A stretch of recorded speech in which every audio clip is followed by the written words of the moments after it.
الحمد لله رب العالمين،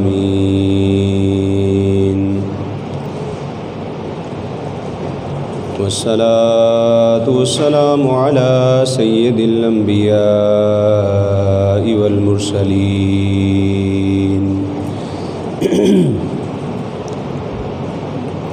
أما بعد فقد قال النبي صلى الله عليه وسلم: من كنت نبيا وآدم بين الماء والطين.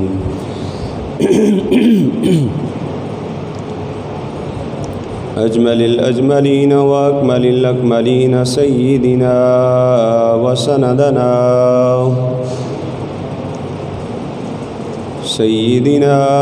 وسندنا ومولانا وحبيبنا ومأوانا وملجانا وهادينا ومرشدنا ومولانا محمدا عبده ورسوله. أما بعد فقد قال الله تبارك وتعالى في كلامه المجيد والفرقان الحميد: يا أيها الذين آمنوا ادخلوا في السلم كافة ولا تتبعوا خطوات الشيطان إنه لكم عدو مبين. صدق الله مولانا العلي العظيم، وبلغنا رسوله النبي الكريم الأمين، ونحن على ذلك لمن الشاهدين والشاكرين، والحمد لله رب العالمين. إن الله وملائكته يصلون على النبي يا أيها الذين آمنوا صلوا عليه وسلموا تسليما. مل کر درود پاک پڑھیے: اللہم صلی علی سیدنا ومولانا محمد وعلی آل سیدنا واصحاب سیدنا ومولانا محمد وبارک وسلم وصلی علیہ. الصلاة والسلام عليك يا سيدي يا رسول الله، وعلى آلك وأصحابك يا سيدي يا حبيب الله. الصلاة والسلام عليك يا سيدي يا رسول الله، وعلى آلك وأصحابك يا سيدي يا حبيب الله. الصلاة والسلام عليك يا سيدي يا رحمة للعالمين، وعلى آلك وأصحابك يا خاتم النبيين. مولاي صل وسلم دائما أبدا على حبيبك خير الخلق كلهم، يا صاحب الجمال ويا سيد البشر، من وجهك المنير لقد نبر القمر، لا يمكن الثناء كما كان حقه. بعد از خدا بزرگ تو یہ قصہ مختصر. بندہ پروردگارم امت احمد نبی، بندہ پروردگارم امت احمد نبی، دوست دار چار یارم تابع اولاد علی، مذہب حنفیہ دارم ملت حضرت خلیل، خاک پائے غوث اعظم زیر سایہ ہر ولی. بعد از حمد و ثنا و درود و سلام نبی مکرم شفیع معظم احمد مجتبیٰ جناب محمد مصطفیٰ صلی اللہ علیہ وسلم. معزز محتشم سامعین وقار، آج رمضان المبارک کا آخری جمعۃ المبارک، جمعۃ الوداع ہے. اللہ تبارک و تعالیٰ نے ہمیں اپنا مبارک اور مطہر اپنا پیارا مہینہ عطا فرمایا. اللہ تبارک و تعالی جمعۃ الوداع کی فضیلتوں کا صدقہ ہماری نمازیں، ہمارے روزے، ہماری تراویح و تسبیحات کو اپنی بارگاہ کے اندر قبول و منظور فرمائے۔ معزز محتشم سامعین وقار، قرآن مجید فرقان حمید کی سورہ بقرہ کی آیت نمبر 208 آپ کے سامنے دوران خطبہ تلاوت کرنے کا شرف حاصل ہوا۔ اللہ تبارک و تعالیٰ کی بارگاہ میں دعا گو ہوں خالق کائنات، اس آیت کے ضمن میں مجھے حق بیان کرنے کی، ہم سب کو حق کو سن کر اسے قبول کرنے کی، اس پر عمل کرنے کی اور اس پر قائم رہنے کی توفیق عطا فرمائے۔ رب کائنات قرآن مجید فرقان حمید کے اندر ارشاد فرماتا ہے، یا ایھا الذین آمنوا ادخلوا فی السلم کافۃ ولا تتبعوا خطوات الشیطان انہ لکم عدو مبین۔ اے ایمان والو، ایمان لے آئے ہو تو اسلام کے اندر پورے کے پورے داخل ہو جاؤ۔ ولا تتبعوا خطوات الشیطان، اور شیطان کی پیروی میں مت چلو، شیطان کے رستے پر مت چلو۔ انہ لکم عدو مبین، کہ بے شک وہ تمہارا کھلا دشمن ہے۔ اس آیہ مبارکہ کے اندر اسلام کے اندر پورا داخل ہونے کا حکم ہو رہا ہے، صرف ایک مہینے کے لیے نہیں بلکہ پورے سال کے لیے، سال کے 365 دنوں کے لیے اسلام کے اندر پورا داخل ہونے کا حکم دیا جا رہا ہے، اور واضح الفاظ میں بتایا جا رہا ہے کہ شیطان کے رستے پر نہ چلو، انہ لکم عدو مبین، وہ تمہارا کھلا دشمن ہے، بالکل کھلا دشمن ہے۔ اللہ تبارک و تعالیٰ نے واضح اور دو ٹوک الفاظ کے اندر یہ بات فرما دی۔ فصلی نمازی نہ بنو بلکہ اصلی نمازی بنو، پھر تو فصلی بٹیروں اور فصلی نمازیوں میں کوئی فرق باقی نہیں رہے گا کہ رمضان میں اللہ تبارک و تعالیٰ کی عبادت میں مصروف رہے، 5 وقت کی نمازیں پڑھتے رہے، اور رمضان گزرتے ہی پھر شیطان کے رستے پر چلنا شروع ہو گئے۔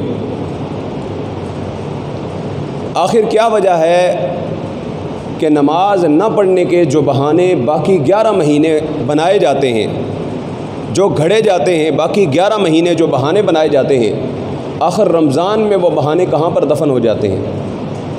اور جو ہی رمضان مبارک کا مہینہ گزرتا ہے پھر واپس وہ کہاں سے واپس نکل آتے ہیں؟ بزرگان دین فرماتے ہیں، اگر رمضان المبارک کا آخری جمعہ جمعۃ الوداع ہے تو اس کے اگلے مہینے یعنی شوال کا پہلا جمعہ جو ہے وہ جمعۃ النتیجہ ہے۔ شوال کے پہلے جمعے یعنی رمضان کے بعد آنے والے پہلے جمعے میں یہ پتہ چلتا ہے کہ کون کون رمضان کی برکتوں سے فیض یاب ہو سکا ہے اور کون کون محروم رہا ہے۔ اگر رمضان کے جمعۃ الوداع میں بھی اسی محبت، اسی عقیدت، اسی لگن کے ساتھ وہ شامل ہوا ہے، پہنچا ہے، اور شوال کے پہلے جمعے بھی، عید کے بعد پہلے جمعے میں بھی اسی طرح عقیدت اور احترام کے ساتھ، محبت کے ساتھ جمعۃ المبارک کی ادائیگی کے لیے پہنچا ہے، تو اس کا مطلب یہ ہے کہ اسے رمضان المبارک کی برکتوں سے اللہ تبارک و تعالیٰ نے مستفید فرما دیا ہے۔ جو شخص رمضان المبارک کے مہینے کی قدر کرتا ہے، ادب و احترام کرتا ہے، اللہ تبارک و تعالیٰ اسے ساری برکتیں عطا فرماتا ہے۔ جو ہی رمضان گزرتا ہے عموماً لوگ کہتے ہیں ہم جی باقی سال تو ہم اپنے کام کاج میں مصروف رہتے ہیں، ہماری مصروفیات ہیں، ہم نے اپنا پیٹ بھی تو پالنا ہے، اپنے بچوں کے لیے کمائی بھی تو کرنی ہے۔ اللہ تبارک و تعالیٰ نے یہ نہیں فرمایا کہ تم کام کاج چھوڑ کے اللہ تبارک و تعالیٰ کے فرائض ادا کرو، بلکہ کام کاج سے مختصر سا وقت نکال کر تمہیں اللہ تبارک و تعالیٰ کے فرائض کی ادائیگی کرنی ہے۔ وہ تمہارے لیے کون سی مشکل بات ہے؟ اور یقین جانو، جب تم اللہ تبارک و تعالیٰ کی رضا حاصل کرو گے، اللہ تبارک و تعالیٰ تمہیں وہ برکتیں عطا فرمائے گا جس کا تم اندازہ بھی نہیں کر سکتے۔ جتنا مرضی اوور ٹائم لگا لو، جتنی مرضی دولت کما لو، دولت تو تم کما لو گے مگر اس کے اندر برکت کیسے پیدا کرو گے؟ برکت پیدا کرنا تو اللہ کا کام ہے، لہٰذا اللہ تبارک و تعالیٰ کی رضا والے اعمال کرو گے تو اللہ تبارک و تعالیٰ برکتیں عطا فرمائے گا، ورنہ کروڑوں روپے بھی کما لو پھر بھی رات کو نیند کی گولیاں کھا کر ہی سونا پڑے گا، پھر بھی دلوں کو سکون نہیں ملے گا، کیونکہ دلوں کا سکون تو اللہ تبارک و تعالیٰ کی رضا میں، اللہ کے ذکر میں ہے۔ کیونکہ نہ دنیا سے، نہ دولت سے، نہ گھر آباد کرنے سے، نہ دنیا سے، نہ دولت سے، نہ گھر آباد کرنے سے دلوں کو چین ملتا ہے خدا کو یاد کرنے سے۔ اللہ کی رضا حاصل کرو گے تو اللہ تبارک و تعالیٰ برکتیں عطا فرمائے گا۔ اور کتنے بد نصیب ہیں وہ لوگ جو رمضان المبارک کے اختتام پر خوشی کا اظہار کرتے ہیں، بس شکر ہے جی یہ مہینہ ختم ہوا۔ کتنے بد نصیب ہیں وہ لوگ جو رمضان کی قدر نہ کر سکے، اور کتنے خوش قسمت ہیں وہ لوگ جو رمضان المبارک کے مہینے میں رب کی رضا کے لیے روزے رکھتے رہے، جو رب کی رضا کے لیے راتوں کو قیام میں گزارتے رہے، جو رب کی رضا کے لیے صدقات و خیرات، صدقہ فطر ادا کرتے رہے۔ کتنے خوش نصیب ہیں وہ لوگ، اور افسوس ہے ان لوگوں پر جنہوں نے رمضان کے روزے رکھنے کی تو سعادت حاصل کر لی، مگر تراویح کا بہترین وقت جو اللہ تبارک و تعالیٰ کی عبادت میں گزارنا تھا وہ اپنے انہی چبوتروں کے اندر بیٹھ کر گپ شپ کے اندر وہ وقت ضائع کر دیا انہوں نے۔ افسوس ہے ان لوگوں پر کہ جنہوں نے اس ماہ مبارک کی بھی قدر نہیں کی اور اس کو بھی ہنسی مذاق کے اندر گزار دیا، اور ٹائم پاس کے ذرائع اختیار کرتے ہوئے اس ماہ کے قیمتی وقت کو فضولیات کے اندر ضائع کر دیا۔ اللہ تبارک و تعالیٰ نے یہ مہینہ اس لیے نہیں عطا کیا تھا کہ اس کی ہم قدر نہ کریں، بلکہ اس لیے عطا کیا ہے کہ اس کی قدر کی جائے، اس کا ادب و احترام کیا جائے، اس مہینے کے ساتھ حسن سلوک کیا جائے۔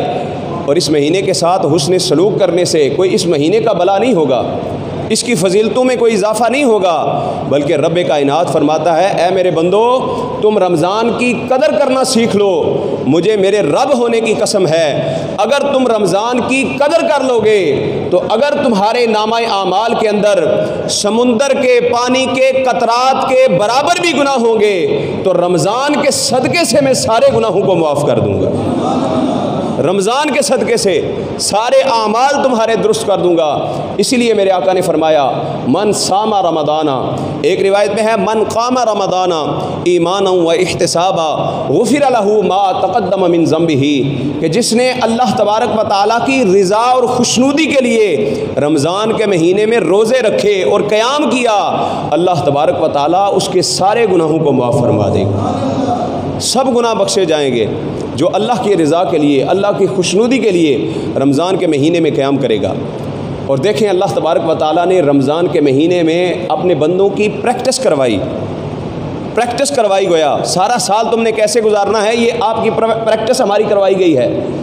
آپ دیکھیں آپ میں سے کسی کے بچے نے کبھی اسکول کے اندر کسی مشاغل کے اندر اگر حصہ لیا ہو، کوئی پرفارم کرنا پڑا ہو آپ کے بچے کو، تو آپ نے دیکھا ہوگا بچے کا پرفارمنس تو 10 منٹ کا ہوتا ہے لیکن اس کو 10 دن لگاتار تیاری کروائی جاتی ہے، 10 دن وہ محنت کرتا رہتا ہے، اور 10 دن کی محنت شاقہ کے بعد جب وہ سٹیج پر پرفارمنس کے لیے کھڑا ہوتا ہے تو اس کی پرفارمنس جو ہے وہ نکھر کر آتی ہے، اس کی محنت نظر آتی ہے، گویا بلا تشبیہ و تمثیل اللہ تبارک و تعالیٰ نے رمضان کے مہینے میں دن کو روزہ رکھوایا، اور افطار کے بعد نماز عشاء کے بعد 1 گھنٹہ 1.5 گھنٹہ 2 گھنٹے نماز کے اندر قیام میں کھڑے ہو کر قرآن مجید سننے کی سعادت عطا فرمائی، اور فرمایا اے میرے بندو رمضان کا 1 مہینہ تم 1 گھنٹہ 1.5 گھنٹہ پریکٹس کر لو، جب تم رمضان کے مہینے کے اندر نماز عشاء کے بعد نماز تراویح میں کھڑے ہونے کی پریکٹس کر لو گے تو مجھے میرے رب ہونے کی قسم ہے 5 وقت کی نماز تمہارے لیے آسان بنا دوں گا۔ اب مجھے بتائیں جس شخص نے رمضان کے مہینے میں 1.5 گھنٹے کھڑے ہو کر قرآن مجید سننے کی سعادت حاصل کی ہو، اس کے لیے عشاء کی نماز کے لیے 10 وقت نکال کے لانا کون سا مشکل کام ہے؟ 10 منٹ کے لیے اٹھ کے آنا کون سا مشکل کام ہے؟ جو رمضان کے مہینے میں صبح نماز فجر سے پہلے 2 بجے 2:30 بجے 3 بجے جو سحری کے لیے اٹھتا ہو، مجھے بتائیں رمضان کے بعد 4 بجے 5 بجے 6 بجے اس کے لیے نماز فجر کے لیے اٹھنا کون سا مشکل کام ہے؟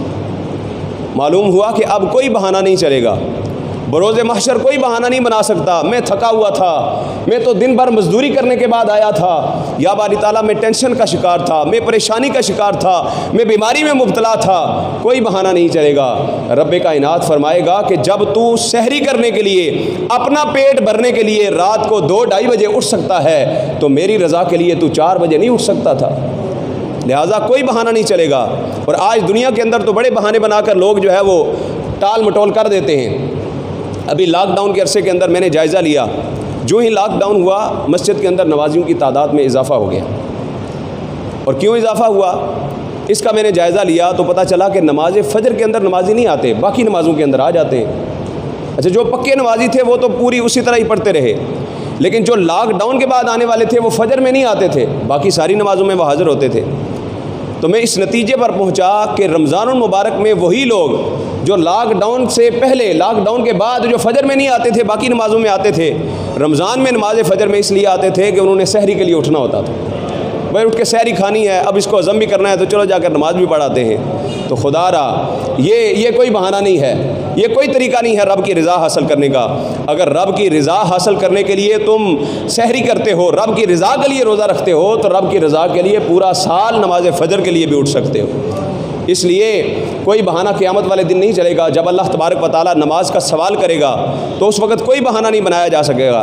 اور ایک روایت کے اندر ہے بروز محشر رب کائنات ساری مخلوق کو، وہاں پر کافر بھی ہوں گے، یہودی بھی ہوں گے، مشرک بھی ہوں گے، نمازی بھی ہوں گے، بے نمازی بھی ہوں گے، رب کائنات حکم دے گا ساری مخلوق کو کہ میری بارگاہ کے اندر سجدہ کرو۔ سب کو سجدے کا حکم ہوگا، اور رب کائنات کی بارگاہ میں اس وقت مشرک بھی سجدہ کرنا چاہیں گے، یہودی بھی سجدہ کرنا چاہیں گے، نمازی و بے نمازی سب رب کی بارگاہ میں سجدہ کرنا چاہیں گے۔ لیکن میرے آقا نے فرمایا جو بے نمازی ہوگا اس کی کمر اکڑ جائے گی اور وہاں رب کی بارگاہ میں وہ سجدہ ریزی نہیں کر سکے گا۔ اور پھر اس کا حشر کیا ہوگا؟ میرے آقا نے فرمایا بے نمازیوں کو اس دن نمرود کے ساتھ کھڑا کر دیا جائے گا، بے نمازیوں کو اس دن فرعون کے ساتھ کھڑا کر دیا جائے گا، بے نمازیوں کو اس دن ابو جہل، عتبہ و شیبہ کے ساتھ کھڑا کر دیا جائے گا۔ ارے مجھے بتائیں اور کوئی سزا بھی ہمیں بروز محشر نہ ملے، اگر بے نمازی ہونے کے سبب ہمیں نمرود کے ساتھ کھڑا ہونا پڑے تو اس سے بڑھ کر ہمارے لیے اور کیا سزا ہوگی کہ ہم بے نمازی ہوئے تو ہمیں اللہ کے دشمنوں کے صف میں کھڑا ہونا پڑا۔ کیا ہم چاہتے ہیں کہ ہمیں نمرود کے ساتھ کھڑا ہونا پڑے؟ جواب دیجئے، کیا آپ چاہتے ہیں کہ ہمیں فرعون کے ساتھ کھڑا کیا جائے؟ بلند آواز سے جواب دیں۔ کیا آپ چاہتے ہیں ابو جہل کے ساتھ کھڑا کیا جائے؟ کیا آپ چاہتے ہیں عتبہ و شیبہ کے ساتھ کھڑا کیا جائے؟ ہم تو اللہ رسول کے دیوانوں سے محبت کرنے والے ہیں، ہم تو تمنا کرتے ہیں یا باری تعالیٰ ہمیں بلال حبشی کے ساتھ کھڑا فرما، ہمیں حضرت ابو ہریرہ کے ساتھ کھڑا فرما، ہمیں ابو بکر و عمر، عثمان و علی، حسنین کریمین کی صحبت نصیب فرما، اور یا باری تعالیٰ ہم تو التجا کرتے ہیں ہمیں کملی والے کی کالی کملی کے سائے میں جگہ عطا فرما۔ یا باری تعالیٰ ہم تو تمنا رکھتے ہیں، تو پھر کون ہے جو یہ ارادہ رکھے گا، یہ دل کے اندر خیال پیدا کرے گا، تمنا رکھے گا کہ اس کو فرعون اور نمرود کے ساتھ کھڑا کیا جائے؟ معاذ اللہ، قیامت والے دن سب برادریاں ختم ہو جائیں گی، صرف 2 برادریاں باقی بچیں گی۔ ایک برادری کا سردار اور امام ابو جہل ہوگا اور وہ سب کو لے کر جہنم میں جائے گا، اور دوسری برادری کا سردار اور امام آمینہ کا لال ہوگا۔ حضور صلی اللہ علیہ وسلم دوسری برادری کی امامت فرما رہے ہوں گے۔ کوئی بھی مومن یہ نہیں چاہتا، نہ میں چاہتا ہوں نہ آپ چاہتے ہیں کہ ہمیں فرعون اور نمرود، شداد و حامان، دشمنان خدا کی صف میں کھڑا کیا جائے۔ تو آج جمعۃ الوداع کے اس اجتماع کے اندر یہ ارادہ لے کر یہاں سے اٹھیں، یہ تمنا لے کر اٹھیں کہ یا باری تعالیٰ انشاءاللہ آج کے بعد جان جائے تو جائے، نماز نہیں جانے دیں گے۔ انشاءاللہ تو کہہ دیں، اللہ توفیق عطا فرما دے گا۔ میں پھر الفاظ دہراتا ہوں، بلند آواز سے کہیے گا، انشاءاللہ اللہ توفیق عطا فرمائے گا۔ یا باری تعالیٰ آج کے بعد جان جائے تو جائے، نماز نہیں جانے دیں گے انشاءاللہ۔ اللہ تبارک و تعالیٰ کی بارگاہ میں ارادہ فرما لیں، اللہ تبارک و تعالیٰ توفیق عطا فرمانے والا ہے۔ اس لیے اللہ تبارک و تعالیٰ کی بارگاہ میں عزم مصمم کر لیں۔ اور جو بندہ نماز سے کتراتا ہے، نماز سے بھاگتا ہے، نماز کی ادائیگی، نماز کے فرائض سے دور بھاگنے کی کوشش کرتا ہے، وہ اللہ تبارک و تعالیٰ کی رضا کبھی بھی حاصل نہیں کر سکتا۔ مجھے بتائیں، آپ روزانہ بڑی بڑی پلاننگیں کرتے ہیں، بڑی بڑی سوچتے ہیں، صبح اٹھوں گا، آج میری یہ پلاننگ ہے، صبح اٹھوں گا یہ کام کروں گا، اس کے بعد یہ کروں گا، اس کے بعد یہ کروں گا۔ سارے دن کی شیڈول، سارے دن کی مصروفیات آپ نے طے کر لی ہیں، لیکن یاد رکھیں اگر آپ کی روزانہ کے معمولات، آپ کی روزانہ کے شیڈول کے اندر آپ کی نماز فجر کی ادائیگی نہیں ہے تو پھر آپ کی باقی پلاننگ کرنے کا کوئی معنی نہیں ہے، کوئی فائدہ نہیں ہے، کیونکہ آپ دن کی پہلی پلاننگ میں ہی ناکام ہو چکے ہیں۔ اب آپ کی باقی پلاننگ آپ کو کوئی فائدہ نہیں دے گی، کوئی معنی نہیں رکھتی ہے۔ اس لیے اللہ تبارک و تعالیٰ کی بارگاہ میں نماز پڑھنے کی پلاننگ سب سے پہلے ہونی چاہیے۔ پہلی اذان جو آپ کے کان میں دی جاتی ہے، یاد رکھیں جو پہلی اذان کان میں دی جاتی ہے اس کے بعد نماز نہیں ہوتی، اور جو آخری نماز پڑھی جاتی ہے اس کے ساتھ اذان نہیں ہوتی۔ اس لیے نماز کو اپنے شیڈیول کے اندر شامل کریں، نماز کا اہتمام کریں۔ اور میں سمجھتا ہوں اگر کوئی شخص دنیا کی بڑی ترقی کر لے، بڑے عروج پر پہنچے، سائنسی ترقی کر لے، دنیاوی دینی ترقی کر لے، اور اپنے آپ کو دنیا کا سب سے بڑا عقل مند گردانتا ہو، سب سے بڑا عقل مند مانتا ہو، تو اگر وہ نماز نہیں پڑھتا تو وہ دنیا کا سب سے بڑا بے وقوف انسان ہے۔ اگر نماز کی پلاننگ نہیں کرتا، 5 وقتہ نماز ادا نہیں کرتا، تو وہ دنیا کا سب سے بڑا بے وقوف انسان ہے جو اپنے آپ کو عقل مند سمجھتا ہے، کیونکہ اسے نہیں معلوم کہ اگر وہ رب کی رضا والے اعمال کرے گا تو اللہ تبارک و تعالیٰ اس کے تمام اعمال کے اندر برکتیں عطا فرما دے گا۔